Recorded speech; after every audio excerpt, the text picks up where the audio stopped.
Sila plače kako bi dobila Enginovu pažnju, što se i dešava. Engin prilazi Sili pitajući je šta se desilo, pa je počela da plače, a ona govori da uvek sve posljednja sazna. Ertugrul će večeras doći da traži ruku njene majke od Džemila, ali Esma je tražila od Engina da on bude tu, zato što Džemil nije spretan sa rečima.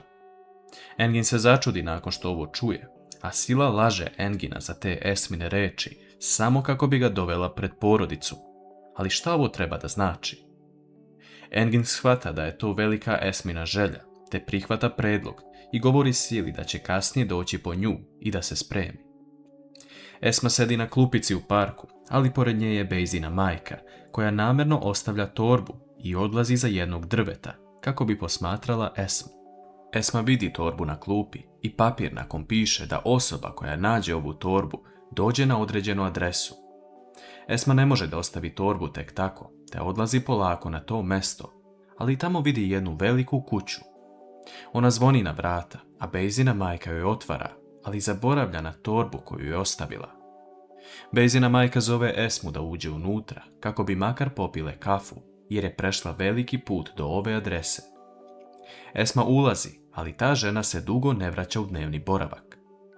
Esma odlazi na sprat i vidi Bejzinu majku, kako gleda u jednu tačku zamišljeno.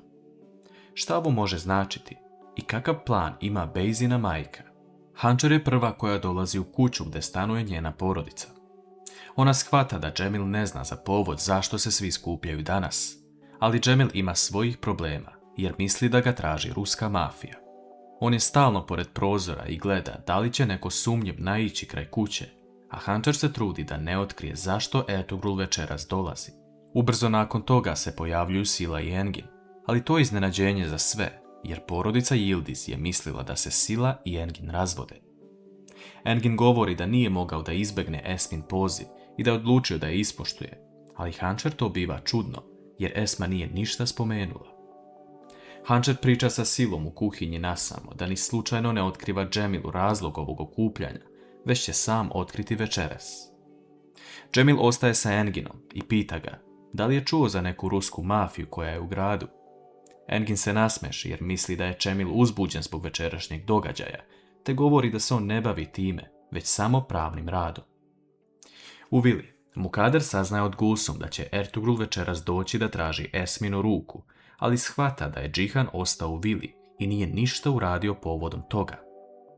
Mukader odlazi kod Džihana u sobu, govoreći mu kako je mogao tek tako ostati u vili, dok njegova žena Hančer ide da podrži brak između Esme i Ertugrula. Džihan se blago okrene prema svojoj majci, govoreći da su mu sve jasnije reči njegovog brata Metina, da Mukader svojim postupcima kao da dokazuje da je kriva za slučaj njihovog oca. Mukader shvata da je pogrešila u pristupu, te se izvlači, ali nakon što se vrati u sobu, ona shvata da mora nešto da promeni. Mukader misli da Esma ne može izvući istinu, jer je jedini Nusret znao za to, ali da li ovo može značiti da će Nusretova žena nešto otkriti? Metin i Sinem su u svojoj sobi, ali Sinem se žali na bol u leđima. Metin želi da je izmasira kako bi joj ublažio bol, ali ona govori da je ni slučajno ne dira. Metin ovo biva čudno jer nije očekivao takvu Sineminu reakciju, pitajući je šta se zapravo desilo. Ona pokušava da se izvuče, govoreći da je slučajno zakačila za vrata kada je ulazila u kupatilo, te kreće da izađe iz sobe, ali Metin je uzme za ruku. Metin govori Sinem da će mu pokazati šta ima na leđima ili neće izaći iz sobe. Sinem shvata da se ne može izvući iz ovoga, te okreće leđa Metinu, a on vidi veliku modricu. Metin vraća film u glavi da je skoro video Gulsum kako drži štap koji je Baštovan našao pored bazena i shvata da je ovo jedino mogla da uradi Mukader.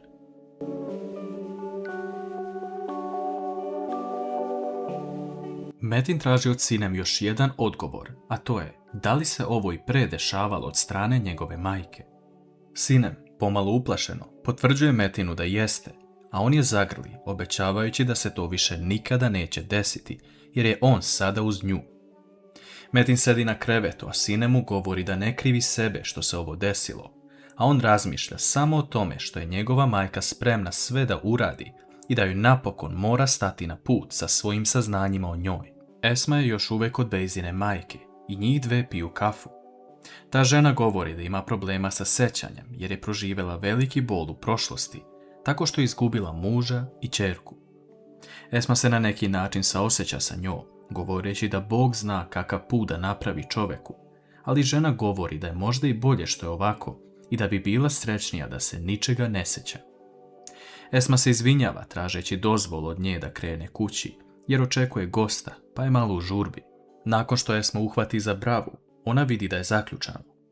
Bejzina majka zlobnim glasom govori da su vrata zaključana, ali tada postaje dobra, te uzima ključ i otključava, ali pita Esmu za broj telefona.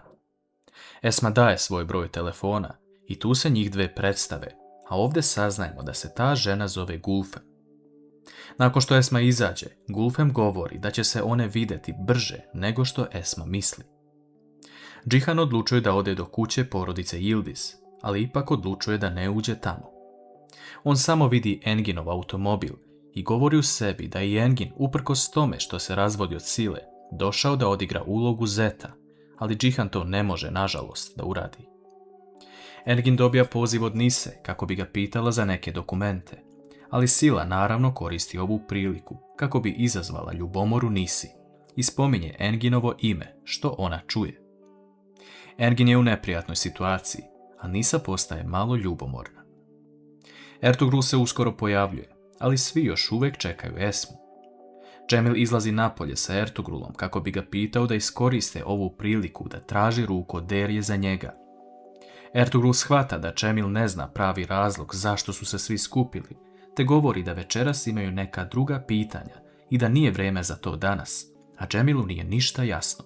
Servet je odlučio da pronađe adresu gdje Derija živi, te joj šalje poruku na telefon, pitajući da mu pošalje adresu kako bi se vidjeli, jer je u prolazu. On otprilike zna gdje bi mogla da bude njihova kuća, ali ne zna koja je tačno. Derija je sada u problemu da slučajno Servet ne dođe na vrata, jer se tada mogu desiti nezgodne stvari. Sila govori da se njena majka možda izgubila negdje ili od uzbuđenja odlučila da ne dođe, ali Esma se tada pojavljuje na vratima i izvinjava se što kasni. Ona govori šta se sve desilo i posebno se izvinjava Ertugrulu na čekanju. Hančar odlazi sa svojom majkom u sobu, govoreći da se iznenadila što su se svi okupili u ovakvom broju. Esma se obraduje nakon što je vidjela i Silu i Engina, jer je mislila da se neće pojaviti. Dolazi vrijeme za večer u Vili Deviloglu. Svi sedaju za sto i situacija je uobičajena. Mukader i Mine se igraju sa Efehanom. Džihan je u neizvesnosti kada će se Hančar vratiti i sa kakvim vestima, ali samo fale Metin i Sinem. Mukader pita Gulsum da li je pozvala Metina, ali u tom trenutku se čuje zvuk štapa koji Metin drži i dolazi sa Sinem. Džihan pita brata zašto drži taj štap, a Metin govori da će ovaj štap večeras poslužiti za nešto. Šta će Metin večeras uraditi i da li će otkriti deo istine?